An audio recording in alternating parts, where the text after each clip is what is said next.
Assalamualaikum warahmatullahi wabarakatuh. Nama saya Lisna dari kelas A2 dengan NPM 10120866. Video ini dibuat untuk memenuhi tugas pendidikan agama Islam. Dan di sini saya akan membahas materi tentang khiyar. Selamat menyaksikan. Islam memiliki aturan mengenai jual beli yang disebut dengan khiyar. Etika ini mengatur hak dan hal lain yang harus diperhatikan bagi penjual maupun pembeli. Dalam berbisnis, khiyar ini bertujuan juga untuk agar kedua belah pihak tidak mengalami kerugian, misalnya kerugian barang cacat ataupun kerugian harga. Nah, selanjutnya mari kita simak materi ini lebih lanjut. Nah, materi yang pertama yaitu pengertian khiyar. Secara bahasa, khiyar berarti memilih, menyisihkan, atau menyaring. Dalam pengertian bahasa, khiyar dapat berarti memilih dan menentukan sesuatu yang terbaik dari dua hal atau lebih untuk dijadikan pilihan. Nah, sedangkan menurut istilah, khiyar adalah hak yang dimiliki seseorang untuk melakukan perjanjian jual beli, untuk menentukan pilihan antara meneruskan perjanjian atau membatalkannya. Nah, materi yang kedua yaitu tentang jenis-jenis khiyar. Yang pertama ada khiyar majelis. Khiyar ini mengatur proses transaksi di lokasi akad jual beli. Kedua belah pihak memiliki hak untuk memilih. Selain itu juga dapat meneruskan jual beli yang telah disepakati atau diakadkan dalam majelis tersebut.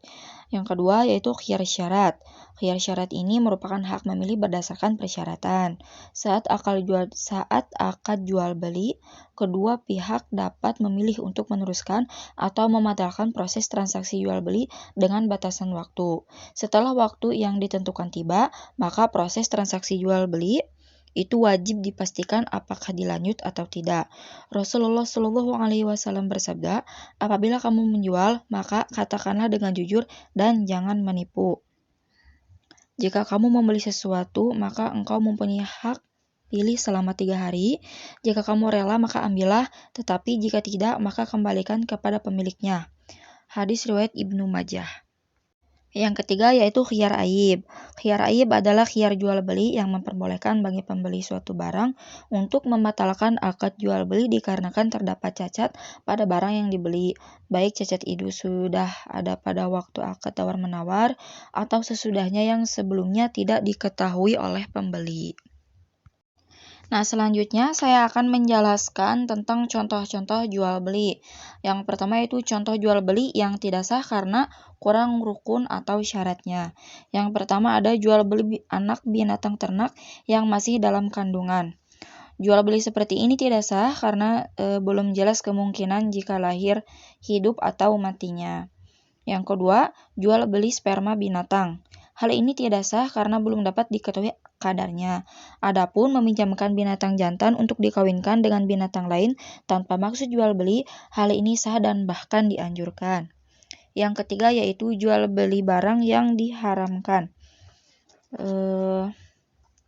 Barang yang diharamkan misalnya minuman keras, anjing, babi, darah, atau morfin dan semacamnya.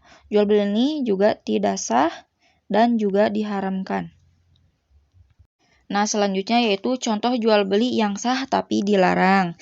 Yang pertama yaitu jual beli untuk ditimbun. Praktek penimbunan biasanya ditujukan untuk menaikkan harga. Hal ini dimungkinkan karena saat terjadi penimbunan, stok menjadi langka dan orang menjadi berani untuk membeli dengan harga yang tinggi. Praktek ini dilarang dalam Islam karena merugikan orang banyak. Nah, yang kedua yaitu jual beli dengan informasi yang tidak lengkap atau penipuan. Contoh jual beli semacam ini adalah penjual yang menyembunyikan cacat barang dagangannya.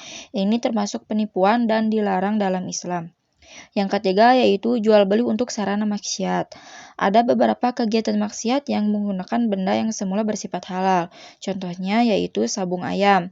Jika ada pedagang yang memperjualbelikan ayam yang diperuntukkan khusus untuk sabung ayam, maka saat seseorang penyambung ayam membeli ayam pada pedagang ini, jual belinya menjadi terlarang.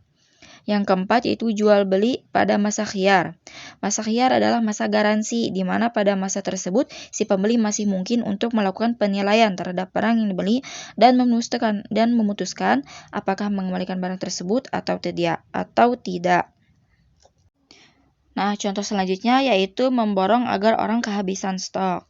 Nah, hampir sama dengan praktek menimbun, namun praktek memborong ini bersifat lebih umum, di mana barang yang diborong belum tentu dijual lagi. Contohnya adalah pemborong yang dilakukan untuk mematikan usaha pesaing.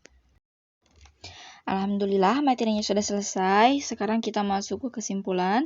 Nah, jadi kesimpulannya yaitu praktek khiyar dalam jual beli termasuk dari keindahan Islam.